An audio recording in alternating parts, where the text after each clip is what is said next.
ऐसे दस्तूर को सुबह बेनूर को मैं नहीं मानता, मैं नहीं जानता। ईद की बधाई ना आप केवल फेसबुक उसमें करते हैं, मैसेंजर में। फेसबुक में ओपन नहीं लिखता कोई भी। पहले लोग टोपी डाल के फोटो डाल दिया करते थे ईद की, नहीं होता था पहले अमूमन। अब नहीं करता कोई नहीं। अब तो ईद की बधाई भी व्हाट्सअप करते हैं लोग, ओपनली कोई देते ही नहीं। अब से बद्रीनाथ का नाती टोपी लगा के सोचो क्या एक भी सिंगल अखबार ने पूरे रमजान को कवर नहीं किया। एक सिंगल न्यूज नहीं बता सकता इस पहाड़ में बिकने वाले अखबारों की कोई भी। इतना बदलाव आ गया, इतना बदलाव। पहले अमर उजाला और जो बड़े अखबार है उसमें सहरी का और इफ्तार का टाइम होता था। हाँ बिल्कुल होता था। अब छपती थी कुछ नहीं है। होगा अलविदा जुम्मे के दिन थोड़ी सी आएगी, ईद के दिन थोड़ा सा आएगा, दैट्स ऑल। इतना बड़ा पर्व, मतलब मुसलमानों का सबसे बड़ा त्योहार। और पाठक मुसलमान भी है अखबार का, दुनिया पाठक। और आपने बिल्कुल उसको गायब कर दिया। तो अब सोचो बदलाव कितने बड़े स्तर पर आया। जरूरी थोड़ी है क्या लोगों के उसमें आया बदलाव तो जो छपने वाली चीजें जब उनमें आ गया तो लोगों के दिमाग में क्या छपता है उससे कौन इनकार कर सकता है। 1845 में पौड़ी के निवासी थे जहांगीर खान फारूकी। उन्होंने ये कब्रिस्तान की जो जमीन है उन्होंने कब्रिस्तान के लिए वक्फ की। और उससे पहले ब्रिटिश आ चुके थे, उससे पहले श्रीनगर एक बार तबाह हो चुका था। तो हो सकता है क्या पता जब वो तबाही हुई हो उसमें भी कब्रिस्तान रहा हो, उस तरह की कोई चीजें बसावट रही हो। ये क्योंकि ये तो सब कुछ वो है जो बाद में हुआ है। तो कब्र ये जिस जहाँ पर हम खड़े हैं यही 1845 का है। तो आप ये समस्या पर है, लोग बोलते हैं कि कुछ लोग अब आए। ये एक तरीके से जिंदा दस्तावेज है इस बात का कि पुरानी बसावट मुस्लिम समुदाय की पहाड़ों पर रही है, हिमालय वाले। हाँ, ये तो जुबानी खर्च नहीं है ना, ये तो लिखित प्रमाण है। अब इन प्रमाणों के आधार पर हम कह सकते हैं कि बसावट बहुत पहले की है। कितने पहले की ये तो इतिहास का विषय है। और जिस जगह पर हम खड़े हैं इसी जगह को 250 साल के करीब होने वाले हैं। लेकिन राजनीति ने जो हलचल मचाई है मौजूदा दौर में, उससे एक डर भी पैदा हुआ होगा, सुरक्षा की भावना समुदाय में भी आई है। कारोबार करते हैं, कल को कोई डिस्टर्ब करे, दुकानदार, बच्चे हैं सब। हाँ, वो तो आई है। लोगों ने अब कारोबार के सेकंड ऑप्शन तलाशना शुरू कर दिए। बहुत सारे लोग ऐसे हैं जिन्होंने अपना सारा धंधा शिफ्ट कर दिया है कहीं और पे। बहुत सारे लोग ऐसे हैं जिन्होंने सेकंड ऑप्शन के तौर पे अपने आप को वहाँ एस्टेब्लिश करने के लिए सारी प्रोसेस एक तरीके से कर दी है। पर ये सब कुछ वही कर सकता है जिसके पास पैसा हो या वो हो। अगर जो इतना पैसा होता तो आदमी क्यों पहाड़ पे आता? इतना पैसा होता तो क्यों पहाड़ पे रोजगार की तलाश में आता? तो जिन लोगों के पास पैसे की बहुत ज्यादा कमी है या अभी स्ट्रगलिंग पीरियड में है, उनको तो दिक्कत है। वो डर तो है। देश में पूरी राजनीति को आप कैसे देख रहे हैं? ये जो पूरा दौर ही चल पड़ा है, ये पूरा एक दौर है अपने आप में। जब ये दर्ज होगा इतिहास में तो इसकी अपनी कहानियां होंगी इसमें। ये दौर तो इसको हम ये भी कह सकते हैं, शायर का शेर है कि बुरे वक्त अदब से पेशा, वक्त नहीं लगता वक्त के बदल जाने में। तो वक्त बदला है, 10 सालों में बदला है। हो सकता है आने वाले 10 सालों में फिर वही पुराना दौर आए, वही सारी चीजें आए। और भारत, आप तो रंगमंच से भी जुड़े हुए हैं, आपको नहीं लगता कि भारत की राजनीति इस वक्त सबसे रंगमंच के लिहाज से सबसे स्वर्णिम दौर में चल रही है? हाँ, आजकल रंगमंच के किरदार जो है मंच पे कम और राजनीतिक मंचों पर ज्यादा है। और जो जितना ज्यादा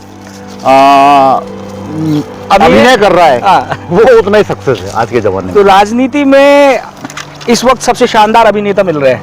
हाँ, एक से एक है। सबको एक मंच पे लाके किसी दिन एक नाटक डिजाइन किया जाए। हाँ, बड़ा नाटक होगा और वो इतने बड़े कैनवास पे होगा कि उसके लिए 2.5-3 घंटे का टाइम भी कम होगा। ये बात आपने सही कही बिल्कुल। परेश भाई, उत्तराखंड आंदोलन आप लोग उस समय स्कूलों में रहे होंगे, कॉलेज में रहे होंगे, आपने अपनी आंखों से देखा होगा। क्या था उस वक्त पे? मैंने देखा है जो जिस जगह पे हम हैं खड़े हुए, यहाँ से ठीक सामने जो जगह दिखती है वो शिरेंद्र टापू है। और शिरेंद्र टापू ऐतिहासिक रूप से बहुत बड़ा दस्तावेज है श्रीनगर को लेकर। तो हमने इसी जगह पे जहाँ पर हम खड़े हुए हैं, हम स्कूल लाइफ में थे, हम इंटर कॉलेज में पढ़ा करते थे। हमारी आंखें गवाह है जिन्होंने वो मंजर को देखा है जब यशोधर बेंजवाल और अन्य साथी और जो कॉमरेड दिवाकर भट्ट थे वो उसको मूवमेंट को संभाल रहे थे। और पुलिस चारों तरफ लोग खड़े थे, पुलिस थी। तो आप इसी जगह से? हाँ, हम गवाह हैं। आप स्कूल पढ़ते थे? हाँ, स्कूल में पढ़ते थे। और जब पुलिस गई तो ऊपर से हमने थोड़े बहुत पत्थर भी फेंके। तो पुलिस आई, हम लोग भाग गए, मतलब बहुत ज़्यादा तो वो नहीं है, पर हम गवाह हैं, हमारी आंखों ने वो मंजर देखा है। और मेरे परिवार का तो उत्तराखंड आंदोलन में बड़ा योगदान रहा। वो जो बड़ा मूवमेंट है उसमें एक छोटा सा योगदान मेरे परिवार का भी आप कह सकते हैं। मेरा बड़ा भाई जो है वो 7 दिन जेल में रहा पौड़ी की, उत्तराखंड आंदोलनकारी के रूप क्या में। नाम है उनका? अतीक अहमद। अतीक, वो जो टीचर है जो ना वो उनकी डेथ हो गई है। वो 7 दिन पौड़ी जेल में रहे और उसके बाद सरकार ने उत्तराखंड आंदोलनकारियों को सम्मानित किया, एक दस्तावेज के रूप में उनको एक कार्ड दिया, प्रशस्ति पत्र दिए, वो सब कुछ मौजूद है। तो आपके परिवार ने मतलब वो आंदोलन का पूरा दौर देखा है, उसमें सक्रिय? हाँ, बहुत सारे लोग हैं इस शहर के। एक जब्बार हुसैन है, वो अब नौकरी पेशा है, वो भी जेल में रहे। और एक जावेद थे, मैकेनिक का काम करते थे, वेल्डिंग मैकेनिक का, वो भी 7-8 दिन जेल में रहे। मतलब मैं ये कहूँ 7-8-9 लोग हैं जो जेलों में, जिन्होंने गाँव से हिमालय का बासिंदा उन दिनों सड़क पे था कि हमें अलग से राज्य दे दिया जाए। हाँ, राज्य दे दिया जाए। और सबसे बड़ी बात है उस मूवमेंट में कहीं भी नहीं था क्या ये इस मूवमेंट को कौन चलाएगा, हिंदू चलाएंगे, मुसलमान चलाएंगे, या कोई एक अलग धर्म विशेष के लोग चलाएंगे, कम्युनिटी चलाएगी, एक जात चलाएगी, ऐसा कुछ नहीं। सब लोगों ने मिलजुल कर भाग किया। और जिस दिन श्रीनगर में सबसे बड़ा मूवमेंट हुआ, जिस दिन सारे लोग उत्तराखंड राज्य की मांग को लेकर धरने पर बैठे, उस दिन सारी मोमडन औरतें बुरखा पहन के और अपने हिजाब में, तमाम और सैकड़ों की संख्या में पूरे उसमें उस धरने पे उस दिन पूरे दिन वो बैठी रही। मतलब, और ये सब तब था जबकि उन लोगों के जहन में साफ था कि वो उसी उत्तर प्रदेश का हिस्सा है, उनके पैतृक जो दादा परदादाओं की जो संपत्तियां हैं वो नजियाबाद में है, किसी की बिजनौर में है। उत्तराखंड का जो अभी जो मौजूदा जो बॉर्डर है, सरहद है, उससे लगा हुआ शहर, आपके बावजूद वो लोग एक अलग राज्य की उनको मालूम था अलग राज्य बनने के बाद वो उनको 2म दर्जे का नागरिक भी हो सकते हैं। हाँ। उनको मालूम था, पर वो क्योंकि इस राज्य से उनका सारा पालन पोषण तो यहीं से है, रोजगार यहीं से है, घर परिवार, शादियां ब्याह सब यहीं से हो रहे हैं, संस्कृति भी यहीं की, तो सब लोग पूरी ईमानदारी के साथ डटे। अब बहुत सारे लोगों को इतना कुछ करने के बावजूद अब उनको ये दिक्कत होती है, कई बार दस्तावेजों में दिक्कत होती है, क्योंकि पहले तो उत्तर प्रदेश का पार्ट रहा, अब उत्तर प्रदेश से अलग हो गए, तो जिनकी जमीनें वहां थी, उत्तर प्रदेश में थी, उनको तो खाली कारोबार के चक्कर में आए थे। अब जब उनकी बसावट हुई तो प्रॉपर्टी तो उन पे थी नहीं। अब मूल निवास से लेके, स्थायी निवास से लेके, जाति प्रमाण पत्र तक तमाम चीजों में अब दिक्कतों का सामना उनको करना पड़ रहा है। सरकार ने स्पष्ट गाइडलाइन भी बनाई है कि जो 1885 से यहाँ रह रहा है उसको जाति प्रमाण पत्र ही मिलेगा, और जो राज्य गठन के 20 वर्ष हो गए जिसको, उसको स्थायी निवास मिलेगा। पर उस पर बहुत अच्छी तरीके से फॉलो चीजें नहीं हो रही है। जिन्होंने उसको क्रियान्वित करना था, जिन्होंने उसको जमीन पर उतारना था, वो लोग आनाकानी करते हैं दस्तावेज देने में भी है, दिक्कतें हैं बहुत सारी। तो आंदोलन में बहुत बड़ा योगदान रहा, जो था सब लोग साथ थे। आर्थिक रूप से भी लोगों ने मदद की। और इस शहर की तो बड़ी विशेषता ये है कि यहाँ कोई भी बड़ा फंक्शन होता है, चाहे रामलीला हो, चाहे मेले हों या कुछ भी हो, सारे लोग बड़े सामाजिक और आर्थिक रूप से मनाते हैं। मैंने कहा ना, क्या जो बदलाव है इस शहर में भी है, पर उस हद तक नहीं है। मतलब यहाँ पे रहने वाले हर ही आदमी को एक दूसरे के बिना सरवाइव करना, पहाड़ों पे जीवन मुश्किल भी था, समस्याएं एक जैसी थी, चुनौती एक जैसी थी, तो उनका पारस्परिक एक संबंध भी रहा है ना, बहुत लंबा। हाँ, संबंध रहा है, सब चीज़ें, त्योहार साथ मनाते हैं। ईद साथ मनाते थे, ईद में टोलियाँ की टोलियाँ आती थी घरों पर, होली में भी बहुत सारे लोग थे। हमने भी एक उम्र तक जब स्कूल लाइफ में रहे तो होली खेली, रक्षाबंधन से लेके तमाम चीज़ें, बहुत सारे धागे हैं जो हमारी कलाइयों में आज भी बनते हैं। पर अब एक बड़ा बदलाव ये आया कि पहले लोग दिवाली, उसकी ईद की बधाई फेसबुक पे अन्य मंचों पे खुली देते थे। हाँ। अब लोग मैसेंजर पे ईद मुबारक भेजते हैं या व्हाट्सएप में भेजते हैं। लोगों को लगता है शायद क्या यही वो डर का माहौल है जो हम बातचीत कर रहे हैं? क्या यही है? डर क्या है कि कोई जो लोग लिखते हैं, कुछ लोग उनका मखौल उड़ाते हैं, कुछ लोग बोलते हैं कि तुमने बसाया ये। अब वो सब एक ही उसमें आ गए ना, क्या अच्छा क्या बुरा, लेबलिंग एक ही कर दी। गेहूं के साथ गुण तो पिसेगा, कौन परवेज और कौन आलम और कौन, अगर जो कश्मीर में कोई पत्थर चलाता है तो उसका हिसाब हमसे पूछा जाए। वो लोग परवेज मुशर्रफ की तुलना हमसे करते हैं जिससे कोई मतलब नहीं ना इससे बड़ा बेवकूफाना, मतलब हाँ, क्या ना उस पाकिस्तान को हमने देखा, ना उस पाकिस्तान से हमारा मतलब। हम यहाँ के नागरिक, रहना खाना पीना सब कुछ यहाँ, बसावट यहाँ की मस्जिद का तो एक बड़ा दिलचस्प किस्सा है कि यहाँ पे तिरंगा 15 अगस्त को और 26 जनवरी को, यहाँ मस्जिद में 15 अगस्त और 26 जनवरी को बहुत विशाल कार्यक्रम होते हैं और भरपूर वो होता है, तिरंगा फहराया जाता है, मिठाइयाँ बांटी जाती है, मस्जिद पे तिरंगा फहराया हाँ, जाता है। बाकायदा खाने के बेहतरीन स्टॉल लगाए जाते हैं और बच्चों की जो है कॉम्पिटिशन्स होते हैं उनको लेके, उनकी स्पीच कॉम्पिटिशन्स होता है और कुछ अच्छे जो नज़्में उनको लेकर होता है और बड़ा अच्छे इनामात दिए जाते हैं। बच्चे बड़े बढ़ चढ़कर भाग लेते हैं। हर बार 150, 200, 250, 300 बच्चे, उनके पेरेंट्स हाथों में झंडा लेके, और मुझे तो लगता नहीं कि और कहीं इस तरह का बड़ा कार्यक्रम मदरसों में होता होगा, क्योंकि तो इंस्टीट्यूशन है, हाँ। यहाँ मस्जिद में होता है। मतलब वही धार्मिक किसी भी धार्मिक स्थल पे तिरंगा फहराने का बहुत कम ऐसे उदाहरण पूरे देश भर में ही नजर आते हैं। हाँ, बहुत हमारे यहाँ बहुत अच्छा कार्यक्रम होता है और कंटिन्यू होता है। और हम तो बड़े अच्छे खाने वाने के स्टॉल लगाते हैं बच्चों को, चाउमीन, मोमो और मंचूरियन, टिक्की, गोलगप्पे। ये पहाड़ पे चाउमीन और मोमो कब से पहुंचा है? चाउमीन मोमो आपके बचपन में था ना? चाउमीन मोमो तो अब यहाँ के जो लोग बोलते थे ना, कोदा झंगोरा खाएंगे। कोदा झंगोरा तो क्या, आज के डेट में अगर जो उत्तराखंड आंदोलन होता है, लोग बोलते चाउमीन मोमो खाएंगे, उत्तराखंड बनाएंगे। ये अचानक से कब से पहुंचना शुरू हुआ बाजारों में? ये अब तो बाजार, अब चाइना का कब्जा हो गया है धीरे धीरे चीजें। तो सारी चीजों में तो खान पान में तो स्वाभाविक रूप से। क्या ये जब तिब्बत की कम्युनिटी आई होगी माइग्रेट करके, जो तिब्बत से चले 50 के दशक में, देखिए, उनके साथ ये फूड कल्चर आया होगा पहाड़ों तक भी, क्योंकि वो मसूरी में बसाए गए, अब तो- देहरादून में बसाए गए। अब जो है धर्मशाला में। चाउमीन मोमो जो है लोक पकवान बन चुका है। पहले अरसे रोड होते थे लोग, अब जब पहले देहरादून जाते थे तो वहाँ तिब्बत मार्केट में लोग चाउमीन मोमो खाते थे। उसके बाद धीरे धीरे जब टेस्ट लगा, तो जब वहाँ के जो कारीगर थे उनको टेस्ट लगा, उनको लगाओ ये मार्केट तो है पहले से, हाँ। बहुत सारे लोग हो गए, बाहर जाए। हाँ। आज की डेट में तो ये है कि अब मुझे लगता है बाजार में जो खान पान की चीज़ें हैं, चाइनीज़ का उस पर 80% तक तो कब्जा हो चुका है। जलेबी रिप्लेस हो गई है चाउमीन से। जलेबी तो अब केवल मेले ठेलों का सामान रह गया, जलेबी तो अब नहीं है। चाउमीन का मुकाबला अब कोई नहीं कर पा रहा है।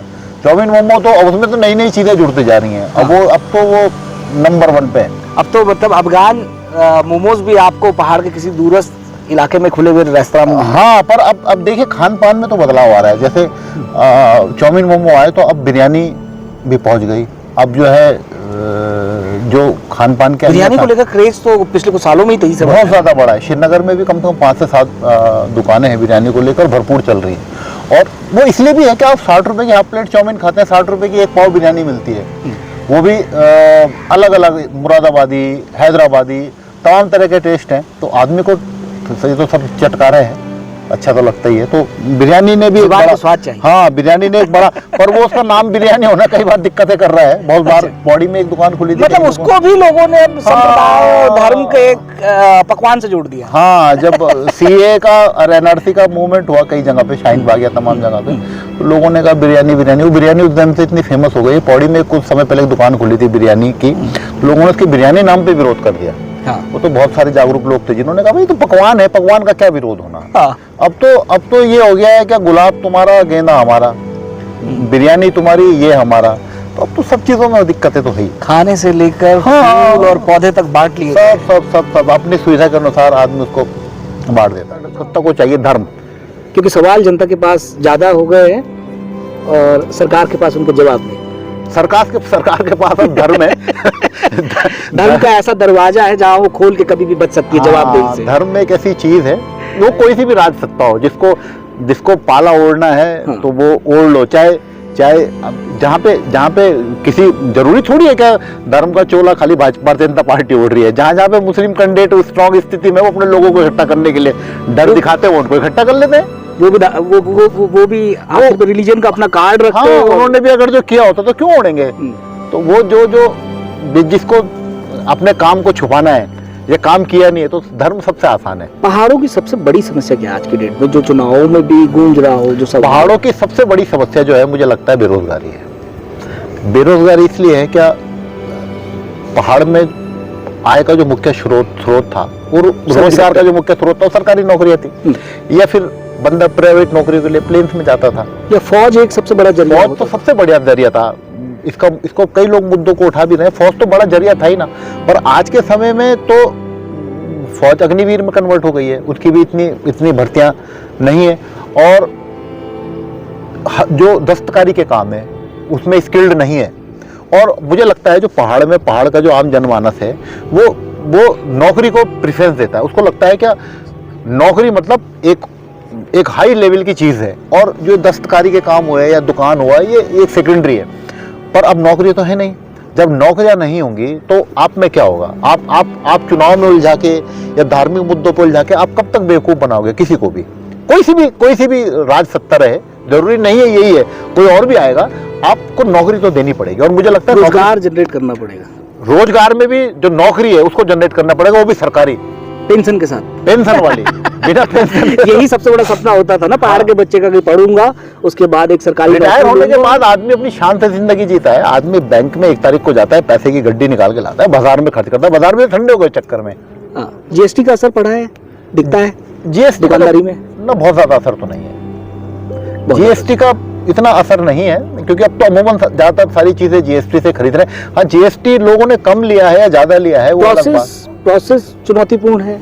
प्रोसेस तो चुनौतीपूर्ण नहीं है, पर यह है कि अगर जो आपका बिजनेस 20 लाख से एबव होना चाहिए और उसके बाद वो डाउन नहीं होगा उतना, तो आज के समय में कौन वो करेगा? 20 लाख से ऊपर पर मंथ बिजनेस, तो जिन लोगों का पहले से सेल टैक्स में रजिस्ट्रेशन था वही जीएसटी में कन्वर्ट हो गया बहुत ज्यादा। अच्छा, आखिरी सवाल, इन फलों के जो पेड़ पूरे कब्रिस्तान में चारों तरफ दिख रहे हैं, इसकी क्या कहानी है? ये एक हमारे मरहूम चचा थे अबरार हुसैन साहब, एक बड़ा प्रतिष्ठित परिवार रहा इस शहर में, इंतजार हुसैन साहब का। उनकी मूंगफलियां और उनके जो बहुत मशहूर है, पूरी सर्दियों में इंतजार साहब की मूंगफलियां सामाजिक सौहार्द की एक बड़ी मिसाल है। हेमंतनंदन बोगणा जी के बड़े प्रिय चेले रहे। जब बोगणा जी इस पहाड़ में आए तो श्रीनगर में अपनी गाड़ी छोड़ देते थे और उनकी गाड़ी में बैठ के पूरे श्रीनगर का भ्रमण करते थे। उनके छोटे भाई थे अबरार हुसैन, उन्होंने ये सारा बगीचा डेवलप किया। इस शहर के तमाम मुस्लिमों ने उनके साथ मिलकर, पर लीडरशिप उनकी थी, उन्होंने पूरा डेवलप किया। इस बगीचे में 300 से अधिक पेड़ हैं, आम के हैं, अमरूद के हैं, केला है और नाशपाती है, शरीफा है, लीची है, तमाम पेड़ हैं। और इनमें से ज्यादातर पेड़ों के जो फल है वो पक्षियों के लिए है। ये बड़ी खूबसूरत बात थी कि पक्षियों के लिए भी किसी ने फलों के पेड़ लगाए हैं, एक नहीं, दो नहीं, पूरे 300-400। हाँ, यहाँ जो फल आते हैं, बहुत कम फल हैं जिनको लोग ले जाते हैं, जिनको मुस्लिम समुदाय के लोग बेचते हैं। ज्यादातर जो फल है, मतलब मुझे लगता है कि करीब 80% फल तो पक्षी खा जाते हैं, और सारी लीची और सारे अमरूद और सारे आमों पे उन्हीं का हक है। परवेज भाई, आजकल जो माहौल चल रहा है लोकसभा को लेकर, यहाँ पे क्या है, गढ़वाल की स्थिति क्या है? देखिए, गढ़वाल में तो ये है क्या, प्रत्याशी तो अच्छा है, प्रत्याशी मजबूत है, और कांग्रेस का ये प्लस पॉइंट है कि एक तो जो एक विधानसभा है पर्टिकुलर श्रीनगर से, उसका कैंडिडेट आता है। पर संगठनात्मक रूप से बात की जाए तो संगठनात्मक रूप से दिक्कतें हैं।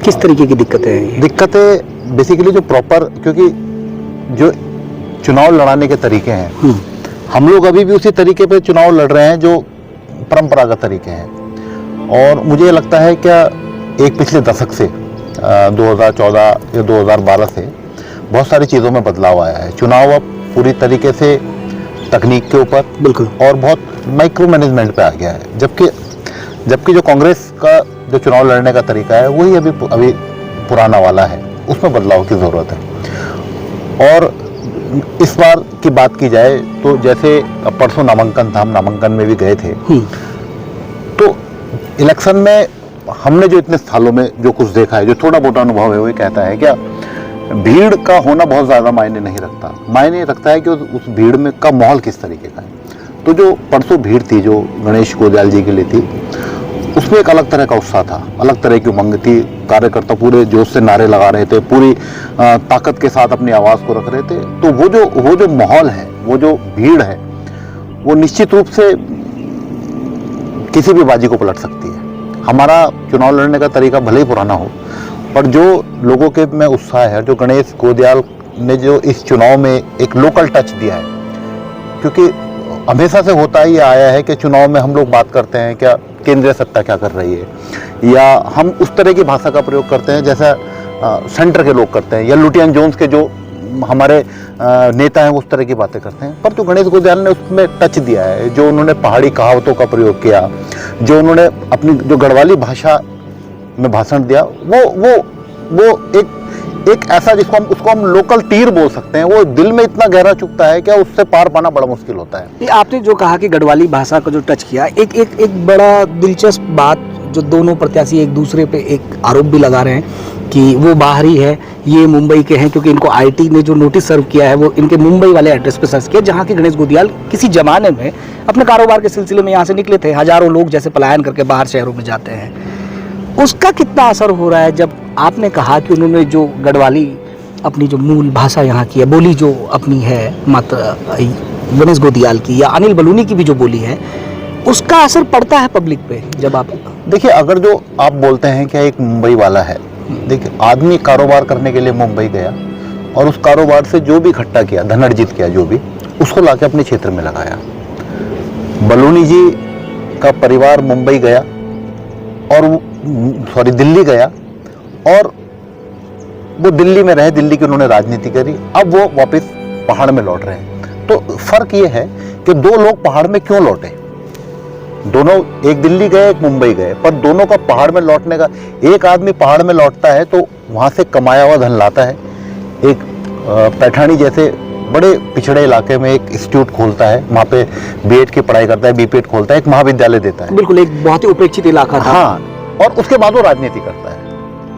एक आदमी दिल्ली से आता है और वो चुनाव लड़ता है। तो दोनों चीज़ों को अलग अलग समझने की जरूरत है। मुकाबला इस बार बीजेपी के राष्ट्रीय मीडिया प्रभारी से है, उसका भी असर यहाँ पे पड़ रहा है। मीडिया कवरेज में भी आपको अंतर देखने को मिल रहा है, दोनों की मीडिया कवरेज अलग ढंग से हो रही है या दोनों को मीडिया बराबर जगह दे रही है? नहीं, बराबर तो नहीं दे रही। अगर जो हम बड़े चैनलों की बात करें, जिनको हम राष्ट्रीय चैनल भी बोलते हैं और कांग्रेस की भाषा में उनको गोदिया मीडिया भी बोलते हैं। गोदी मीडिया, जिनको हम जो एक जुबान पे चला हुआ शब्द है, तो वो दिख रहा है। तो जो जितने लोकल चैनल हैं, जो यूट्यूब के चैनल हैं या जो लोकल स्तर पे जिनको वो होता है, उसमें गोदियाल जी छाए हुए हैं। और जो चैनल ओबी वैन के सहारे आए हुए हैं या उन संवाददाताओं के सहारे हैं जिनको पहाड़ के बारे में कुछ नहीं मालूम, और वो ANI से हो या और जो भी हो जो आ रहे हैं, वो मुझे लगता नहीं, वो गोदियाल जी को तो इतनी बड़ी रैली हुई कहीं भी नहीं दिखाया। तो वो फर्क तो है कि जो लोकल मीडिया है वो किसको सपोर्ट कर रहा है या किसकी बातों को ज़्यादा पहुंचा रहा है, और जो बाहरी मीडिया है वो किसकी बातों को सपोर्ट कर रहा है, किसको दूर तक पहुंचा रहा है। ये फर्क तो देखने में मिल रहा है। कांग्रेस को कोई स्कोप नहीं है, ना कांग्रेस को कोई स्पेस मिल पा रहा है और ना कांग्रेस की बातों को इतनी दूर तक पहुंचाया जा रहा है। कांग्रेस पार्टी जो केंद्रीय नेता है, उन्होंने कहा कि हमारे पास संसाधन नहीं है पूरी तरीके से लड़ने के लिए। यहाँ पे क्या स्थिति है? देखिए, संसाधनों की तो दिक्कत है। आप अगर जो श्रीनगर से पौड़ी तक जाएंगे तो आपको कम से कम 10 जगह अनिल बलूनी जी के होर्डिंग्स मिल जाएंगे लगे हुए, कांग्रेस का एक भी नहीं मिलेगा। ये भी बात हमने रैली के दिन भी देखी। तो संसाधनों की तो कमी है, उनकी अभी बड़ी बड़ी गाड़ियां घूम रही है और पब्लिसिटी के मटेरियल उनके पास पूरे। संसाधनों में तो देखो कांग्रेस भाजपा का मुकाबला कर ही नहीं सकती, पर लेकिन जो जमीन पे दिख रहा है कि नामांकन के दिन 2 गुना भीड़ गणेश गोदियाल के साथ आ जाती है, जबकि अनिल बलूनी साहब का जो नामांकन हुआ है उस दिन केंद्रीय मंत्री थी स्मृति ईरानी जैसा लोकप्रिय चेहरा पौड़ी जैसे छोटे शहर में आता है।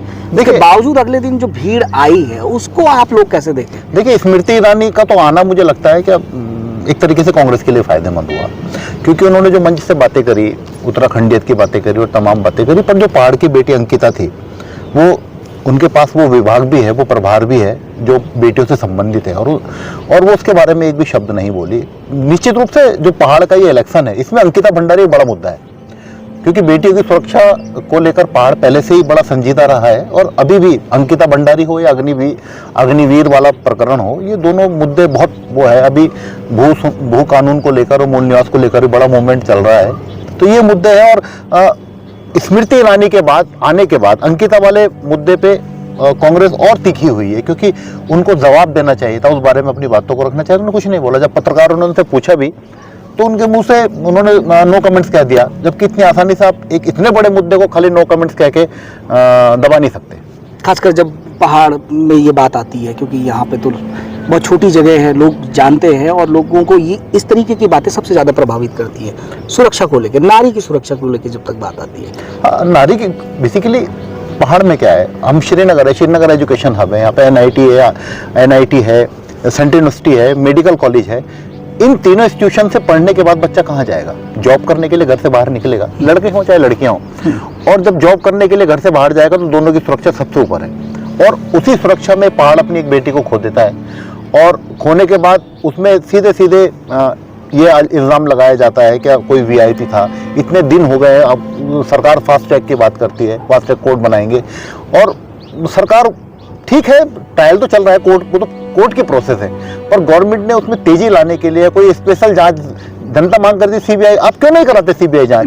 मुझे भी ये लगता है कि जिस तरीके से इस पूरे मामले को सरकार की तरफ से हैंडल किया गया है, उससे कहीं ना कहीं पेरेंट्स जरूर डरे हैं कि उनकी बेटियां बाहर निकले तो उनकी सुरक्षा का हाँ, निश्चित रूप से जो भी पेरेंट्स है जिनकी बेटियां जॉब करने जाती थी, एक डर का माहौल तो बना है, और उसको हटाना राज्य सत्ता की जिम्मेदारी होती है। हम लोग केवल मांग कर सकते हैं, पर जिम्मेदारी उनकी। कि डर का माहौल कितनी जगह बना है? क्या मुसलमानों में भी इस तरीके का डर का माहौल है? पुरुला की घटना होती है, हल्द्वानी की घटना होती है, और सीधे दिखता है कि प्रशासन की तरफ से जिस तरीके का रवैया रहा है, उन्होंने एक बड़ी आबादी को एक तरीके से हाशिए पे धकेल दिया है इन दोनों घटनाओं से। देखिए, अब जो माहौल की बात की जाए, अब माहौल में बहुत बदलाव आया है। पहले जो खुलापन था, जो पहले चीज़ें थी, उसमें और अब के वक्त में तो बदलाव आया है, और निश्चित रूप से जो ये घटनाएं हुई हैं, चाहे पुरोला हो या हल्द्वानी हो या इस बीच जो घटनाएं हुई हैं, उनमें एक वर्ग विशेष को टारगेट करने की कोशिश की गई, क्योंकि उनसे संबंधित ही लोग थे उसमें। जो जिसने भी राज किया, जो पुरानी राज सत्ताएं थी, चाहे राजा महाराजाओं का दौर था, सब लोग अपनी सुविधा के लिए अपने हिसाब से लोगों को लाए। किसी को बढ़ई चाहिए थे, किसी को सुनार चाहिए थे, किसी को चूड़ी पहनाने वाले चाहिए थे, किसी को दस्तकार चाहिए थे। तो जिसको जो चाहिए था, अगर जो उनको अच्छी क्वालिटी के यहाँ नहीं मिले, तो वो मैदानी इलाकों से यहाँ पर लाए।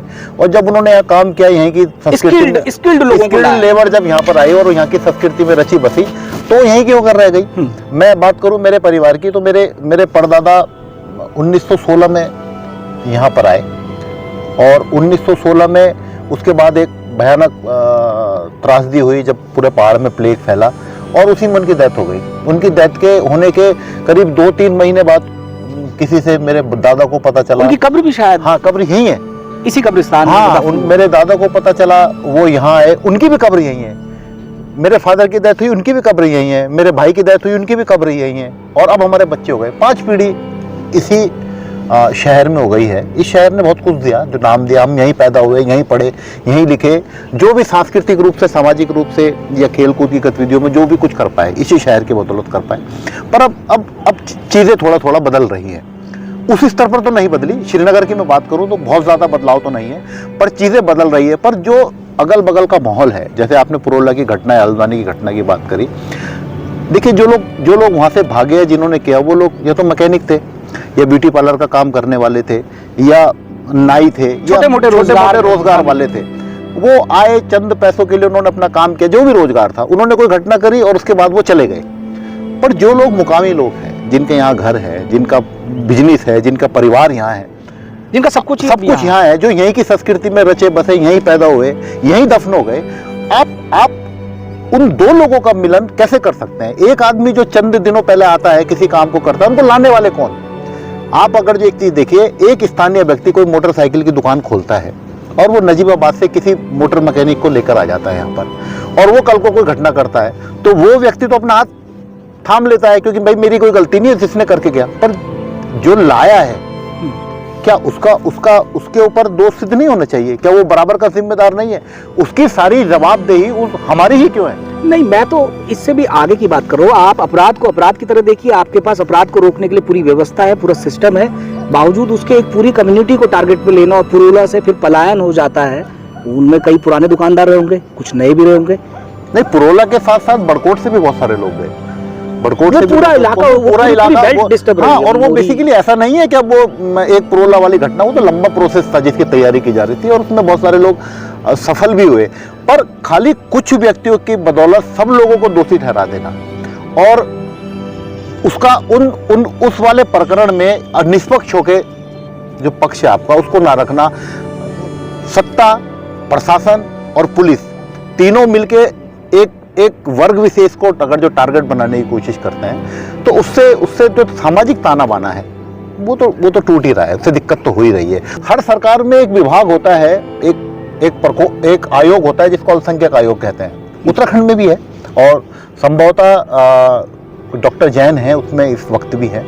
पर अफसोस ये है कि इतनी बड़ी घटनाएं होने के बावजूद भी वो आयोग कुछ नहीं करता, कहीं नहीं आता। ये घटनाएं पहले कांग्रेस के टाइम पे भी हुई, उस टाइम भी कांग्रेस का आयोग था, पर ये आयोग मुझे लगता है कि केवल जो गाड़ी घोड़ा और ऑफिस तक सीमित है। जो बुनियादी चीजें हैं, कई बार हमने मांग करी, यहाँ स्थानीय स्तर पर जो मीटिंग होती है जिसको प्रशासन करता है, हम बोलते हैं इस चीज़ों को लेके, क्या आप किसी एक व्यक्ति के कारण सारे समाज को टारगेट कैसे कर सकते हैं? तो ये तो आपका काम है, आप रोकिए ना इन चीज़ों को। अगर जो कोई इलीगल तरीके से आ रहा है, ऐसा नहीं है आपका खुफिया विभाग है, आपके पास LIU है, आपके पास स्पेशल ब्रांच है, आपके पास अपने अलग मुखबिर है, पर इतना कुछ होने के बावजूद भी अगर जो इतना कुछ हो रहा है तो कहीं ना कहीं ये फेलियर आपका भी तो है, और आप हमसे उसके बाद जवाब मांगते हैं। कांग्रेस की माइनॉरिटी सेल के जो प्रेसिडेंट है इमरान, उन्होंने दौरा किया है हल्द्वानी में। हल्द्वानी की घटना होती है उसके बाद उनका दौरा हुआ है, पुरोला में हुआ है ना, नहीं है। क्या वजह रही? वजह देखिए ये है, इतनी बड़ी घटना के बाद आदमी चाहता है कि लीडर उनके बीच में आए। अगर मान लिया गया है कि भाजपा ने तो मान लिया है कि कांग्रेस का जो मुसलमान है वो कांग्रेस का वोटर है, एक ये धारणा बना दी गई, और कई मंचों से कई भाजपा के नेताओं ने कहा भी है कि हमें मुसलमानों के वोटों से कोई लेना देना नहीं। राजनीतिक रूप से उत्तराखंड में मुसलमान इस टाइम दो राहें पर खड़ा है। भाजपा ये मानती है कि कांग्रेस मुसलमानों ने वोट देना नहीं है, और कांग्रेस ये मानती है कि मुसलमानों ने देना ही देना है। तो जब अब मुसलमान क्या करे, उसके पास राजनीतिक रूप से दो ही विकल्प है, या तो भाजपा के पास जाए या फिर वो कांग्रेस के पास जाए। इतने बड़े मुद्दे पे ना तो इमरान प्रतापगढ़ी आते हैं, ना कोई इतना बड़ा लीडर कांग्रेस का दौरा करता है। लोग बोलते हैं दिल्ली में बैठ के आप प्रेस कॉन्फ्रेंस करते हैं, बड़ा आसान होता है बोलना, पर वही बात है, भाजपा को पता है इन्होंने हमारे साथ जमीन पर हाथ थापने वाली जो बात है वो नजर नहीं आती भाजपा को। नहीं, वो इमरान प्रतापगढ़ी तो आप छोड़िए ना, इमरान प्रतापगढ़ी तो चलिए, उसके नाम के पीछे इमरान लगा हुआ है, पर स्थानीय स्तर पे भी कोई भी कांग्रेस का बड़ा नेता, चाहे वो प्रदेश अध्यक्ष हो, चाहे वो लीडर अपोजिशन हो, चाहे कोई बड़ा नेता हो, चाहे एक्स CM हो, कोई नहीं गया हल्द्वानी, कोई नहीं गया पुरोला। तो जो भी लड़ाई लड़ रहे हैं सब अपने आप लड़ रहे हैं। हाँ, पर उनको मालूम है कि मुसलमानों के पास राजनीतिक रूप से दो ही विकल्प हैं, या तो भाजपा के पास जाएगा या कांग्रेस के पास जाएगा। उनको पता है कि हो सकता है कांग्रेस के पास ज्यादा है, उनको पता है मजबूरी है, तो इसलिए राजनीतिक तौर पे मुसलमान हाशिए पे खड़ा है। हाँ, मेरे हिसाब से तो हाशिए पर खड़ा है। मेरे हिसाब से तो मुसलमान पूरी तरीके से राजनीतिक रूप से उत्तराखंड में हाशिए पे खड़ा है। आपने पार्टी में कितनी ग्रोथ की है? आप खुद कांग्रेस में है, खुद आप मुस्लिम कम्युनिटी से आते और लंबे समय से यहाँ पे सक्रिय है। इस शहर का मुझे लगता है कि सिविल सोसाइटी हो, चाहे भाजपा के लोग हो, चाहे कांग्रेस के लोग हो, या अन्य दलों के लोग हो, आपको वो बचपन से देख रहे हैं, पहले कारोबार के जरिए, बाद में राजनीति के जरिए, या रंगमंच के जरिए, या स्पीक मैके के जो आप प्रोग्राम तमाम पूरे उत्तराखंड के अलग अलग इलाकों में करवाते रहे हैं। आप कहाँ तक राजनीति में सफल हुए? हाँ, राजनीति में इतने सफल हुए कि 2005 में मैंने अपना M.Com कंप्लीट किया, लॉ में एडमिशन लिया, और 2005 में कांग्रेस की स्टूडेंट विंग NSUI, उसमें मैं पौड़ी जिले का जिलाध्यक्ष बना। और 2005 के बाद 2009 में एक इलेक्शन प्रोसेस आई जिसको राहुल गांधी जी लाए कि अब इलेक्शन के थ्रू नया नेतृत्व चुना जाएगा। तो फिर मैंने इलेक्शन लड़ा और इलेक्शन में भी मैं जीता। तो 2011 तक मैं NSUI का जिलाध्यक्ष रहा। उसके बाद क्योंकि उम्र 25 साल 27 साल तय है तो मुझसे ऊपर निकल गया था। उसके बाद लोकसभा जनरल सेक्रेटरी रहा मैं, चुनाव लड़के यूथ कांग्रेस का 2011 तक, और 2011 से लेके और अब तक मैं कांग्रेस का कार्यकर्ता हूँ। मतलब ये तो रिवर्स वाला मामला है। हाँ, ये रिवर्स हो गया। लोग पहले कार्यकर्ता होते हैं फिर पदाधिकारी बनते हैं, हम पहले पदाधिकारी रहे फिर कार्यकर्ता बन गए। क्या वजह रही, क्या लगता है? मुझे जो लगता है बेसिकली इसमें भी कहीं ना कहीं नाम, सरनेम, बहुत मायने रखता है, क्योंकि जब स्थानीय स्तर पर जब नेतृत्व को चुनने की बारी आती है, जब पार्टी में लीडरशिप चुनने की बारी आती है, तो कहीं ना कहीं जो समाज के अन्य वर्ग हैं उनसे लोगों को मिला के वोटर्स की संख्या जिसके पक्ष में हाँ, मैं बहुत सीधे शब्दों में कहे तो उनको या तो ठाकुर या ब्राह्मण, बहुत कहीं अगर यहाँ की बहुत ज्यादा अगर जो कुछ हो गए तो कोई SC कम्युनिटी, वरना आप देख लीजिए, आप पूरा उत्तराखंड का जितना पहाड़ी इलाका है उसको देख लीजिए कि आपको कहीं भी माइनॉरिटी सेल के अलावा मोमडन किसी उस बड़े पद पर नहीं दिखेगा। सियासत अपने कार्यकर्ता की मेहनत के बजाय उसका वोट बैंक देखती है। सियासत में तो जो मैं समझ पाया हूँ कि पार्टी ज़्यादातर जो जात कॉम्बिनेशन है उस पर ज़्यादा ध्यान देती है, और किसने कितनी मेहनत करी, कौन किस तरीके से कर सकता है। हाँ, ये हो सकता है क्या हमें नगर में कोई महासचिव बना दिया जाए, जिले में सचिव उपाध्यक्ष बना दिया जाए, प्रदेश में सचिव या उपाध्यक्ष या कुछ बना दिया जाए, पर जो बड़े पद हैं जिनमें कुछ काम करने की वो है उम्मीदें हैं, वहाँ पर तो बिल्कुल नेतृत्व जीरो का ही है। मुझे तो लगता नहीं कि मुझे मेरे संज्ञान में तो कोई ऐसा व्यक्ति है। अगर हम ऐसी कल्पना करें कि कल परवेज अहमद टिकट पार्टी का चाहे तो क्या मिलना आसान रहेगा? नहीं, बिल्कुल या नहीं। पार्टी खुद लड़वाएगी कि हमारा पुराना कार्यकर्ता है? देखिए अब तो आप भी जानते हैं कि इलेक्शन बहुत तरीके से बदल गया है। आदमी अपनी जात में बड़ा छोटा, अल्ली पार पल्ली पार, नीच ऊंच, बड़ी धोती छोटी धोती, बड़ी चोटियाँ बड़ी छोटी चोटियाँ देखता है। उसमें परवेज अहमद कहाँ टिक पाएगा? आपको नहीं लगता है इसका असर तो पूरे समाज पे, अंततः समाज पे या हमारी पूरे भारत की राजनीति में पड़ता है कि इस तरीके के लोग आगे बढ़ ही नहीं पाएंगे जो वाकई में राजनीति में कुछ करना चाहते हैं या जिन्होंने पार्टी के लिए मेहनत की है सिर्फ इसलिए क्योंकि उनका सरनेम वोटर्स के सरनेम से मैच नहीं खाता? नहीं, मुझे तो लगता नहीं कि ये दिक्कत तो है। सरनेम का मैच ना खाना पॉलिटिकल रूप से दिक्कत। हम कितनी मेहनत कर लें, कितने ही कार्यक्रम हम कर रहे हैं लगातार। 2005 से 19 साल का संघर्ष हो गया है। 19 साल के संघर्ष में पार्टी ने जो दिया है, एक बार नामित सभासद बनाया नगर पालिका में, और वो क्योंकि मुझे लगता था कि कुछ लोग ऐसे समुदाय से होंगे, कुछ मोहम्मदन समुदाय के, तो वो पार्टी का हमारे ऊपर वो है एहसान है, पार्टी ने हमें उस काबिल समझा, वहाँ तक पहुँचाया। पर उसके बाद हमने जब अप्रोच करी अन्य चीज़ों के लिए तो निराशा ही हाथ लगी। गुस्सा आता है कभी पार्टी की इस कार्यशैली को देख के? गुस्सा तो नहीं आता, तरस आता है। तरस इसलिए आता है क्या, हम काम करना चाहते हैं और मेहनत करना चाहते हैं। पार्टी को जो जिस नई तरीके से पार्टियां चुनाव लड़ रही है, हम उस पैटर्न को फॉलो करके चुनाव लड़ाना चाहते हैं, पार्टी की मेहनत करना चाहते हैं। पर ये तभी संभव है जब पार्टी में कोई ऐसे पद हो हम पे जब हम काम कर सकें। कार्यकर्ता के रूप में आप कितना कर लोगे, क्या कर लोगे? क्योंकि ऑब्वियसली आपको अपनी बात को तो किसी दूसरे से कहना पड़ेगा ना, जो लीडरशिप है उससे कहना पड़ेगा। वो लीडर आपकी बात को कितना आगे बढ़ा पाता है, कितना नहीं बढ़ा पाता है, तो ये दिक्कतें तो है। क्या लग रहा है इस बार 5 सीटों में से कितनी सीटें पार्टी निकालने जा रही है? देखिए, हम तो चाहेंगे कि 5 की 5 जीते। वास्तविक स्थिति क्या है? वास्तविक स्थिति देखिए, हम तो अपने वाली सीट की बात कर सकते हैं। हमें तो लगता है गणेश गोदयाल जी चुनाव अच्छा लड़ रहे हैं। जीत और हार तो भी 19 तारीख बहुत दूर है तब तक, क्योंकि भारतीय जनता पार्टी से चुनाव है। भारतीय जनता पार्टी तो के राष्ट्रीय मीडिया प्रभारी भी है, भी है और चुनाव लड़ने में तो उनको वो परंपरागत हैं, तो क्या कह सकते हैं। पर मैनेजमेंट टाइट है। हाँ, पर अभी तक हम पूरी शिद्दत, और जीत और हार अपनी जगह है, पर हम लड़ेंगे लड़ाई बढ़िया, ये तय है। गणेश गोदयाल के पक्ष में सबसे मजबूत फैक्टर आपको क्या लगता है? वो एक आसान आदमी है। गणेश गोदयाल एक आसान आदमी है, और किसी के सुख दुख में अगर जो उन तक खबर पहुंची है तो वो पहुंच जाते हैं, बशर्ते आपका जो मीडिएटर है वो कैसा है। मेरे अभी बीच में मेरी मदर बीमार हुई, एक गंभीर बीमारी से ग्रसित थी, उनको खबर लगी, वो मेरे घर आए। मैं उसके बाद देहरादून में जब उनका ट्रीटमेंट हो, लगातार मेरे टच में भी रहे, पर केवल गणेश गोदयाल टच में रहे। तो गणेश गोदयाल का जो है, एक तो ये वाला फैक्टर है। दूसरा, जो वो BKTC के मेंबर रहे, बद्री केदार मंदिर समिति के रहे, और बद्री केदार मंदिर समिति के होने के बावजूद उन्होंने जो ये था कि एक भी रुपया उन्होंने वहाँ से उसका नहीं लिया, तनख्वाह का नहीं लिया, गाड़ी घोड़े का प्रयोग नहीं करा, तो ये उनके पक्ष में ईमानदारी का जो उनके पर वो है, वो उनके पक्ष में जाता है। ईजी है सबसे, ईमानदारी का मेडल जो है वो बरकरार है। हाँ, सौम्य व्यक्ति है गणेश गोदयाल। देखिए, आज की राजनीति में एक तो जो फैन फॉलोइंग है बहुत कम लोगों की रह गई। ये पहाड़ की राजनीति में किसी समय हरीश रावत जी की बड़ी फैन फॉलोइंग रहा करती थी, या हरक सिंह रावत जी की बड़ी फैन फॉलोइंग रहा करती थी। तो मुझे लगता है आज की डेट में पहाड़ में अगर जो देखा जाए, इस चीज़ से न भाजपा के मित्र गुरेज कर सकते हैं न कांग्रेस के। पहाड़ों में इस समय सबसे बड़ी जो लीडरशिप है और सबसे बड़ी जो फैन फॉलोइंग है, गणेश गोदयाल के पास है। वो उनके नामांकन के दिन दिख भी गया। हाँ, वो उनके, पर उसमें उनका अपना व्यक्तिगत भी हाथ है। पार्टी ने तो उनको दिया है, पर उनकी जो व्यक्तिगत छवि है, वो वाकई हर आदमी को लगता है कि गणेश गोदयाल अगर जो बोल रहा है तो ईमानदारी के साथ बोल रहा है, उसमें छल कपट नहीं है, बनावटी बातें नहीं करते।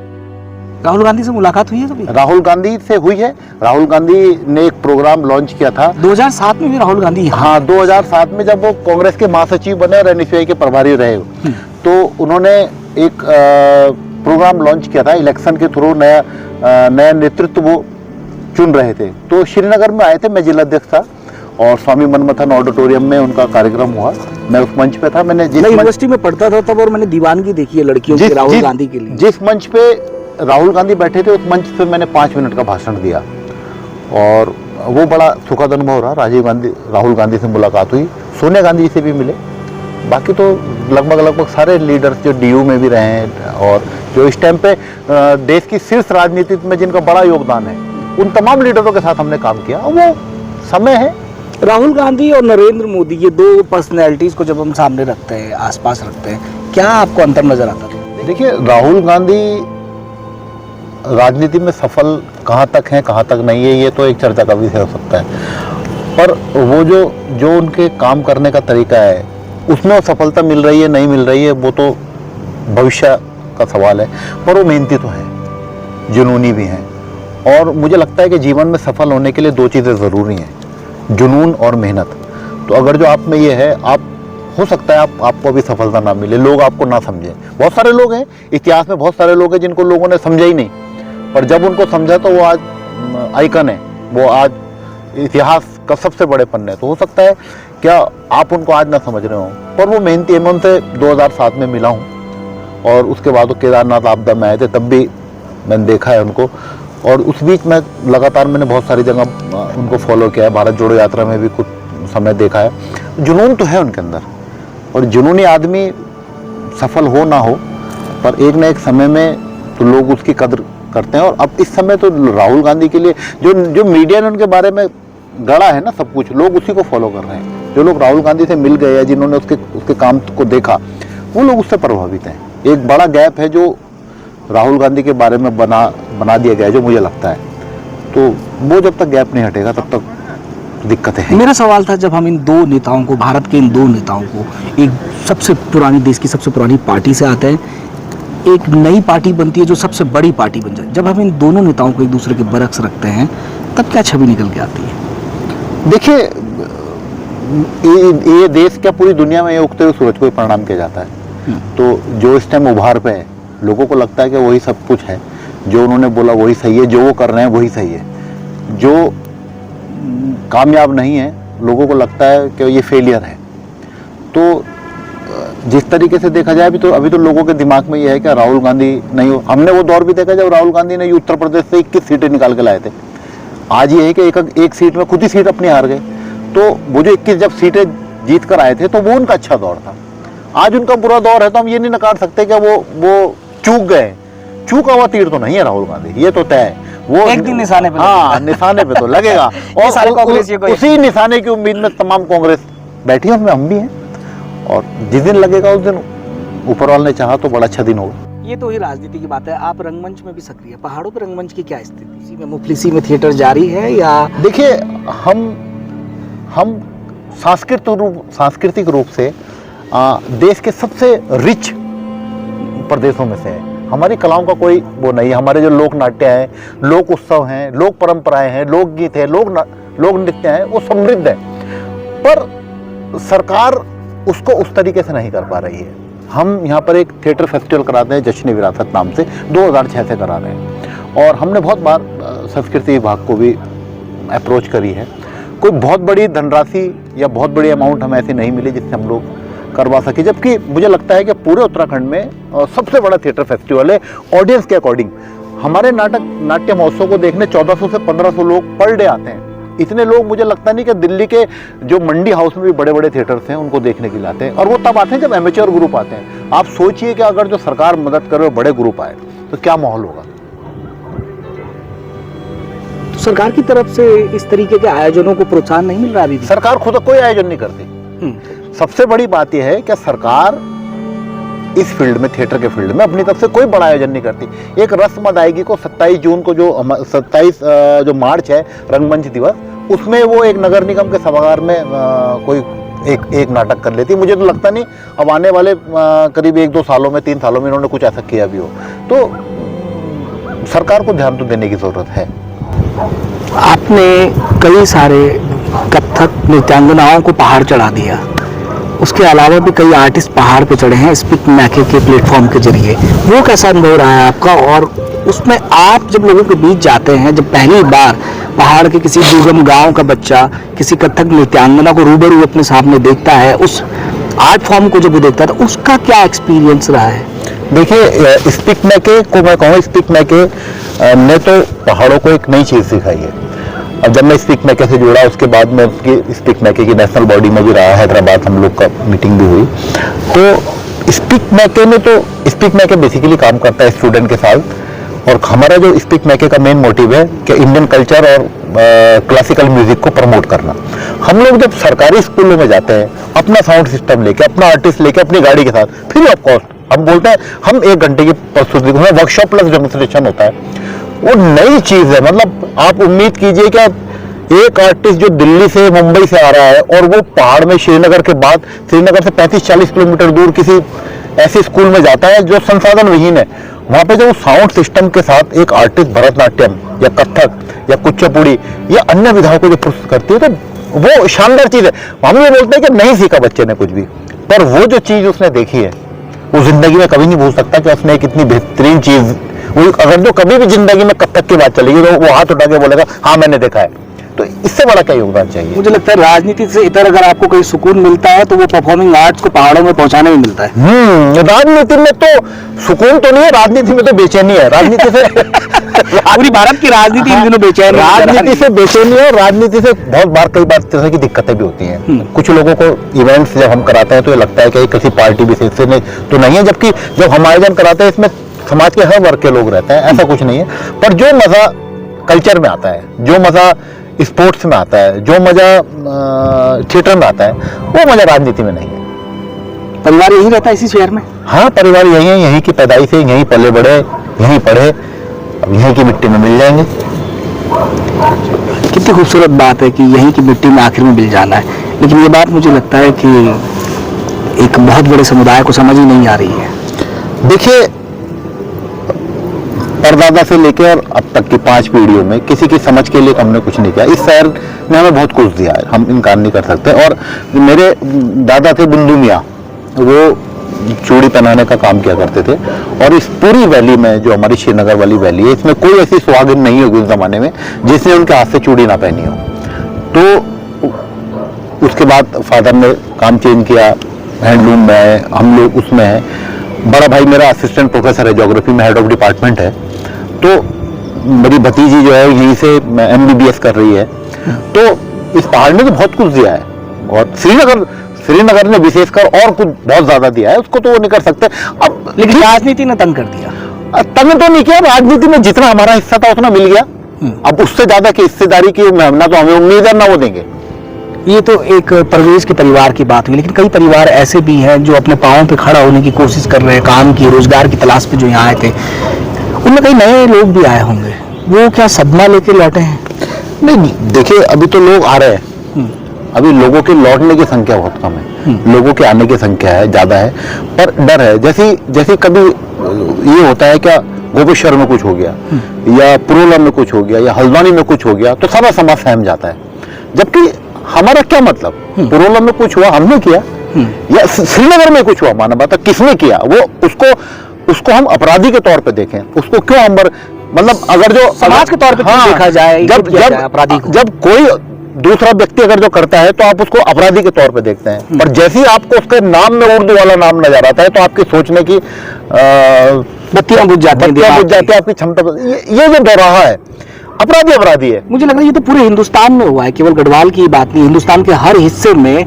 जो आपने कहा कि अगर नाम से अगर पता लगे कि शख्स मुसलमान है, आरोपी मुसलमान है या मुस्लिम समुदाय से ताल्लुक रखता है, तो पूरी कम्युनिटी टारगेट में आ जा रही है। ये लगातार पैटर्न हम पूरे हिंदुस्तान में देख रहे हैं। इसको लेके कभी चर्चाएं होती है? आपके जन मुद्दों को और जन समस्याओं को छिपाने के लिए सबसे आसान तरीका होता है धर्म। धर्म एक ऐसी चीज है, क्या आप कुछ भी कर जाइए और अपने धर्म का चोला ओढ़ लीजिए, सारी चीजें छुप जाएंगी जब आप लोगों की उम्मीदों पे खरा नहीं उतर पाते। शुक्रिया परवेज भाई, आपने समय निकाला। Thank you. आपने इतने व्यस्त समय में, जबकि इलेक्शन सर पे है, आपका कारोबार बाजार में ही है, उसके बावजूद आप समय निकाल। हाँ, रोजे भी चल रहे हैं आजकल, रोजे का टाइम हो गया। ये सबसे महत्वपूर्ण है, उसके बावजूद आप आए, शुक्रिया। Thank you.